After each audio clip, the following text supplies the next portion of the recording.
આપણા આંગણેથી જાય ને ત્યારે આપણને દુઃખ થાય, અને એક વ્યક્તિ આપણા આંગણે આવે ને ત્યારે આપણને દુઃખ થાય. એક આવે દુઃખ ઉપજે અને એક આવે દુઃખ જાય. એક પાહે ન પોસાય અને બીજો વિદેશે ન વિસરાય. એક વ્યક્તિ એવો હોય કે એ પાસે ન પોસાય, આપણને એમ થાય કે આ વયો જાય તો સારું.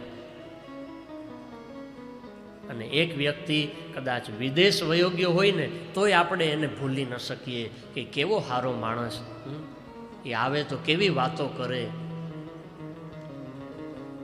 એક વ્યક્તિ એવો હોય કે આવે એટલે આખા ગામની ઉખેરે. બિછુરત એક પ્રાણ હરી લીન્હી, તુલસીદાસજી પણ રામાયણમાં લખે છે, બિછુરત એક પ્રાણ હરી લીન્હી, મિલત એક દુઃખ દારૂણ દીન્હી. એક મળે ને ત્યારે દુઃખ આપે અને એક જાય ને ત્યારે દુઃખ આપે. આજ સંતોની વિદાય વેળા છે.